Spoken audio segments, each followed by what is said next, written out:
ke-8 kembali lagi mempertemukan derby Jawa Tengah antara Persis Solo dengan PSIS Semarang yang akan bermain pada hari Sabtu tanggal 3 September, kick off pada pukul 16.00 atau jam 4 sore dan akan bermain di Stadion Manahan Solo. Jadi di video kali ini saya akan memberikan data statistik dari Persis Solo dan PSIS Semarang, lalu kita perbandingkan bagaimana data statistik dari kedua tim ini. Ya, jadi kita langsung mereview dulu, kita langsung melihat dulu dari peringkat klasemennya kedua tim yang akan bermain. Persis Solo sekarang berada di peringkat ke-15 dengan memperoleh 6 poin, lalu PSIS Semarang di peringkat ke-13 dengan memperoleh 7 poin. Artinya dari peringkat klasemennya ini sama-sama kedua tim berada di segmen papan bawah ya, karena sudah berada di bawah dari peringkat ke-12.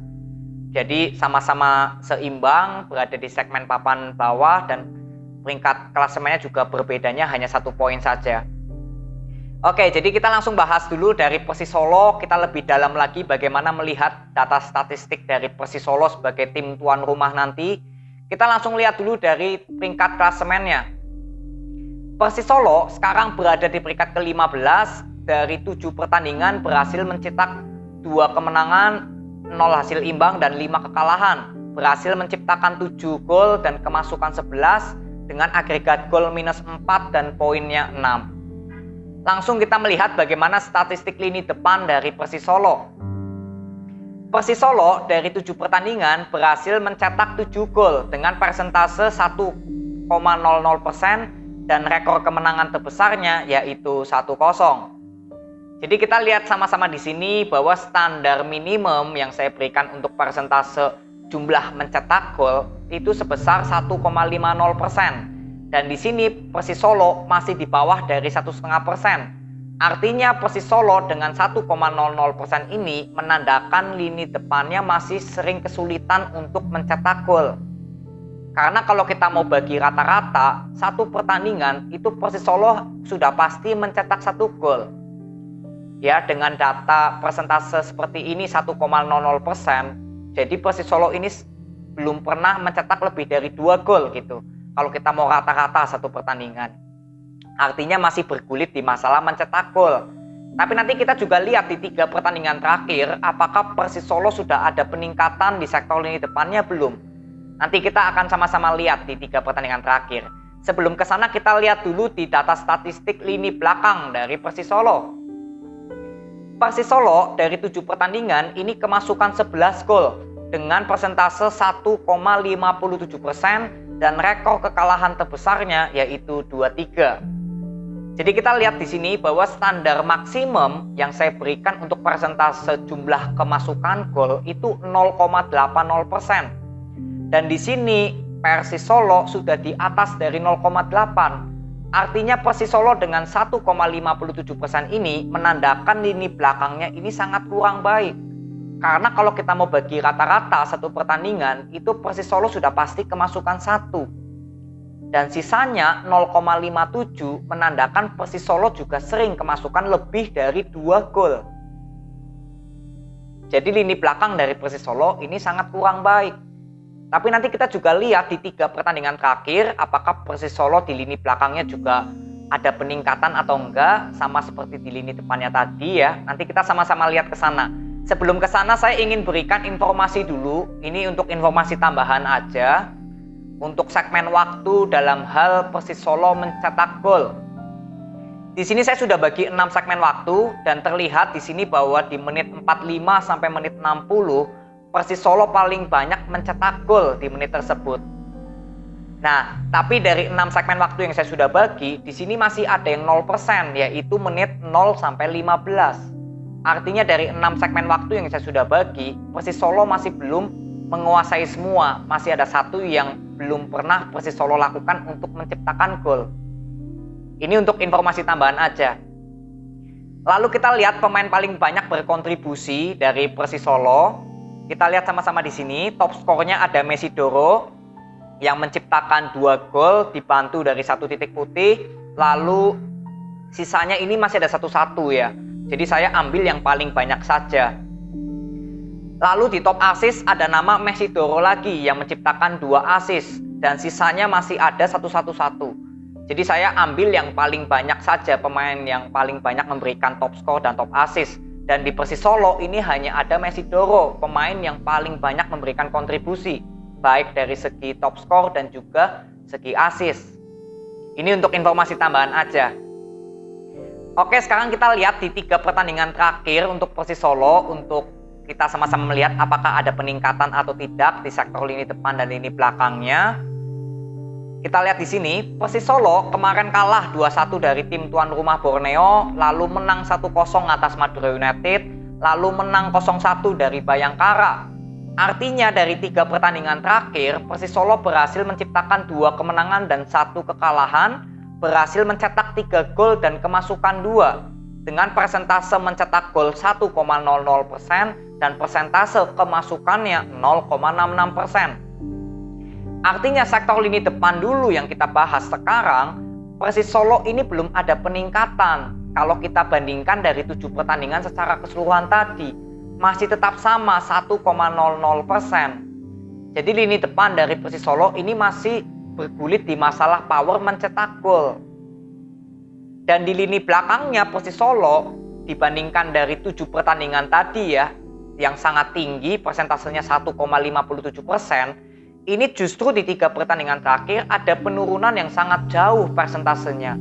Artinya ada perform yang cukup bagus untuk lini belakang dari Persis Solo. Jadi artinya pertahanan Persis Solo ini sudah cukup bagus. Terbukti juga dalam 3 pertandingan terakhir ya Persis Solo berhasil 2 kali menang tanpa kemasukan. Ini karena lini belakangnya sudah cukup baik ya. Hanya saja lawan Borneo kemasukan 2. Jadi dalam 3 pertandingan terakhir di sektor lini depan dari Persis Solo ini masih tetap sama sebenarnya, bergulit di masalah power mencetak gol. Tapi di lini belakangnya ini justru ada peningkatan perform yang cukup bagus ya, cukup signifikan, cukup luar biasa dari lini belakang dari Persis Solo. Jadi perlu dipertahankan dan tinggal menunggu konsistensinya aja untuk lini belakang dari Persis Solo. Karena ini jelas ada perubahan yang cukup bagus dan luar biasa dari pertahanan Persis Solo. Oke, jadi ini hanya data statistik yang saya bisa berikan dari Persis Solo. Lanjut kita lihat bagaimana tim tamunya nanti PSIS Semarang. Kita langsung bahas dulu dari peringkat klasemennya. PSIS Semarang sekarang berada di peringkat ke-13 dari 7 pertandingan, berhasil mencetak 2 kemenangan, 1 hasil imbang dan 4 kekalahan. Berhasil menciptakan 8 gol dan kemasukan 10 dengan agregat golnya -2 dan poinnya 7. Kita langsung lihat sama-sama di sini bagaimana statistik lini depan dari PSIS Semarang ya. PSIS Semarang dari 7 pertandingan ini berhasil menciptakan 8 gol dengan persentase rata-ratanya 1,14% dan rekor kemenangan terbesarnya yaitu 2-1. Jadi kita lihat di sini bahwa standar minimum yang saya berikan untuk persentase jumlah mencetak gol itu 1,50%. Dan di sini PSIS Semarang masih di bawah dari 1,5%. Artinya PSIS Semarang 1,14% ini menandakan masih bergulit di masalah power mencetak gol. Masih kesusahan dalam segi mencetak gol, masih inkonsisten. Ya karena artinya bahwa PSIS Semarang per laga ini sudah pasti mencetak 1 gol dan sisanya 0,14 menandakan bahwa PSIS Semarang ini sangat jarang untuk mencetak gol lebih dari 1. Jadi lini depan atau lini serang dari PSIS Semarang selama 7 pertandingan ini masih bergulit di masalah mencetak gol. Lalu nanti kita juga lihat di 3 pertandingan terakhir apakah sektor lini depan dari PSIS Semarang ini ada peningkatan. Sebelum ke sana kita lihat dulu di statistik lini belakang dari PSIS Semarang. PSIS Semarang dari 7 pertandingan ini kemasukan 10 dengan persentase rata-ratanya 1,43% dan rekor kekalahan terbesarnya yaitu 1-2.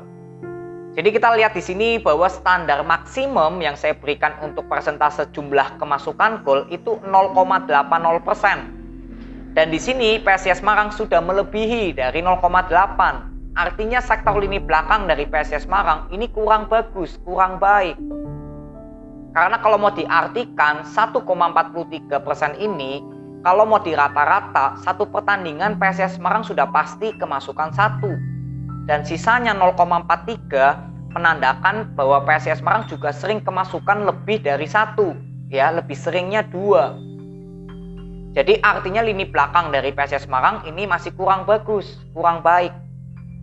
Tapi nanti kita juga lihat di 3 pertandingan terakhir, apakah sektor lini belakang dari PSIS Semarang sudah ada peningkatan atau belum. Sebelum ke sana, saya ingin bagikan dulu untuk informasi tambahan aja segmen waktu untuk PSIS Semarang dalam hal mencetak gol.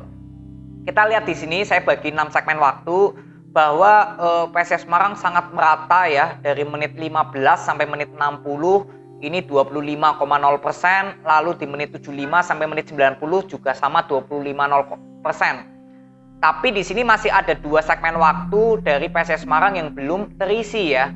Artinya menit 0 sampai 15 dan menit 60 sampai 75 ini PSIS Semarang belum pernah mencetak gol di menit tersebut. Ini hanya untuk informasi tambahan aja. Lalu next kita lihat bagaimana pemain yang paling banyak berkontribusi untuk PSIS Semarang sejauh ini. Kita lihat dulu dari top skornya. PSIS Semarang sekarang di top skor ada Taisei Marukawa menciptakan 3 gol dibantu dari 1 titik putih. Lalu ada Jonathan Kantilana 2 gol dibantu juga dari 1 titik putih. Lalu ada Wawan Febrianto ya menciptakan 2 gol. Lalu di top assist kita lihat di sini ada Frendy Saputra yang memberikan 2 assist. Artinya ada 4 pemain yang paling banyak memberikan kontribusi untuk PSIS Semarang sejauh ini. Ini hanya untuk informasi tambahan aja. Oke, lalu kita next melihat bagaimana sektor lini belakang dari dan juga depan ya dari PSIS Semarang di 3 pertandingan terakhir. PSIS Semarang kemarin kalah 2-1 dari Dewa United, lalu kalah lagi dari Persebaya Surabaya 1-0, lalu menang 2-1 atas Persik Kediri. Artinya dalam 3 pertandingan terakhir, PSIS Semarang berhasil mencetakkan 1 kemenangan dan 2 kekalahan. Berhasil mencetak 3 gol dan kemasukan 4 dengan persentase mencetak golnya 1,00% dan persentase kemasukannya 1,33%. Jadi kita lihat di sini bahwa statistik lini depan dari PSIS Semarang di 3 pertandingan terakhir kalau kita bandingkan dari 7 ya pertandingan keseluruhan tadi terlihat masih sama, belum ada peningkatan. PSIS Semarang masih kesusahan dalam mencetak gol ya, masih inkonsisten karena rata-rata masih 1% per laga untuk mencetak gol, jadi belum ada peningkatan. Lalu di sektor lini belakangnya dengan persentase 1,33% ini juga sama, belum ada peningkatan karena persentase di 7 pertandingan tadi kan 1,43% dan ini justru masih tetap sama 1,33. Artinya lini belakang dari PSIS Semarang belum ada peningkatan, masih tetap sama persentasenya di atas dari standar yang saya berikan 0,8. Ya, jadi artinya untuk PSIS Semarang baik di lini depannya, baik di lini belakangnya ini kedua lini masih sama-sama belum ada peningkatan. Semuanya masih boleh dibilang data statistiknya kurang baik dari PSIS Semarang. Semoga di pertandingan nanti bisa memberikan data statistik yang lebih baik lagi. Oke, jadi ini data statistik yang dimiliki dari Persis Solo dan juga PSIS Semarang. Sekarang kita langsung lihat bagaimana jika Persis Solo bermain di kandang dan juga PSIS Semarang bermain sebagai tim tamu. Kita sama-sama lihat di sini. Persis Solo sebagai tim kandang ini berhasil menang 1-0 atas Madura United, lalu kalah dengan Persita Tangerang 1-2, lalu kalah dengan Dewa United 2-3. Artinya dalam 3 pertandingan terakhir bermain sebagai tim tuan rumah, ini Persis Solo hanya mampu mengunci 1 kemenangan dan 2 kekalahan. Dan untuk PSIS Semarang dari 3 pertandingan terakhir berstatus sebagai tim tamu, kemarin lawan Dewa United kalah 2-1, lalu lawan Persebaya Surabaya kalah 1-0, lalu lawan Persib Bandung kalah 2-1. Artinya PSIS Semarang jika bermain sebagai tim tamu ini selalu kalah ya, 3 kali loss streak bermain sebagai tim tamu. Ya, ini merupakan data statistik masalah home away dari Persis Solo dan juga PSIS Semarang. Jadi sekarang kita sama-sama setelah melihat data statistik dari kedua tim, sekarang waktunya kita untuk menyimpulkan bagaimana data statistik dari kedua tim. Langsung aja kita lihat dulu dari peringkat klasemen dan segmen klasemennya. Persis Solo sekarang berada di peringkat ke-15 dengan memperoleh 6 poin, lalu PSIS Semarang di peringkat ke-13 dengan memperoleh 7 poin. Artinya di sini perbedaannya hanya 1 poin dari peringkat klasemennya, artinya seimbang untuk kedua tim. Lalu untuk segmen klasemennya ini juga seimbang karena Persis Solo berada di segmen papan bawah dan juga PSIS Semarang berada di segmen papan bawah. Jadi peringkat klasemen dan segmen klasemennya ini seimbang. Lalu untuk statistik lini depan dari kedua tim kita sama-sama lihat. Persis Solo dan PSIS Semarang di lini depannya, jika Persis Solo di persentase pertandingan selama 7 pertandingan 1,00% dan di 3 pertandingan juga masih sama, lalu di PSIS Semarang juga di 7 pertandingan 1,14% dan di 3 pertandingan terakhir 1,00%. Artinya statistik lini depan dari kedua tim ini sama-sama masih kesusahan dalam hal mencetak gol.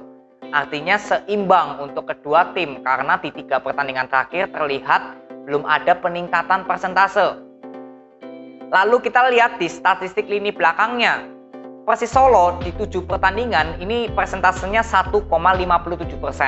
Dan untuk PSIS Semarang 1,43%. Artinya kedua tim ini di 7 pertandingan terakhir sama-sama sudah di atas dari 0,8. Dan di 3 pertandingan terakhir, Persis Solo ini hanya kemasukan 2 dengan persentase 0,66%. Dan untuk PSIS Semarang ini kemasukan 4 dengan persentase 1,33%. Artinya di lini belakang dari kedua tim jelas ada peningkatan dari Persis Solo yang sudah di bawah dari standar yang saya berikan.